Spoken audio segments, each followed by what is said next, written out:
Hey guys, and welcome back to my channel. Today I've got another quick win crochet tutorial for you, and we're going to go over the difference between how to work in the front loop only of a stitch and how to work in the back loop only of a stitch. So because this is a quick win tutorial, without further delay, let's crochet. Whenever you're looking at the stitch from the top, you can see two vertical bars that sort of create a V shape. Sometimes in a pattern you'll see the abbreviation FLO for front loop only and BLO for back loop only. When your work is facing you, this first loop is the front loop. So the loop closest to you when you're working is the front loop. The loop that is the furthest away from you is the back loop. So if a pattern is telling you to work into the back loop only, you will only insert your hook into this part of the stitch.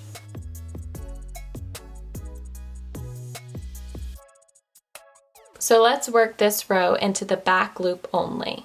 Normally we would work under both loops, but since we're working in the back loop only, we'll insert our hook into this back loop. So we're completely skipping over that front loop, and we create our single crochet as normal. So you can see that it's a little lifted up and our front loop is right here. So let's work into the next stitch, just into that back loop. Okay, and again in the next stitch we'll go into that back loop. And you can already see that these front loops have been completely untouched, so we're only working into the back loop. And then at the end of this row, I'll show you what it starts to look like. Okay, so we've worked this entire row in the back loop only, and you can start to see what it's doing. So we skipped that front loop and only worked into the back loop. It doesn't look like much now, but if you continued working into the back loop only for the next few rows, you would start to create some ribbing.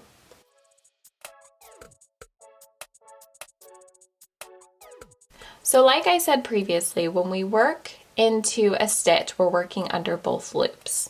We just went over that the back loop is the loop that's the furthest away from us. But this right here is the front loop, and when we're working into the front loop only, we'll be going up into our stitch instead of down into our stitch with the back loop. So we'll be going up. So for our first single crochet in the front loop only, we're going to go and insert our hook up and between those two stitches. So this is the back loop, and we have our hook into that front loop there. Now create a single crochet as normal. And again in the next stitch, we're going to go up and in between our stitch and create our single crochet as normal. So we're only going through that front loop. And so on this side, you can't really notice the difference, but you'll notice the real difference once we turn our work. So I've created a couple rows working into the front loop only, and you can see here that this is our first row with all of our missed back loops. And then once we went on the other side, we have another line of back loops. And then our third row is here.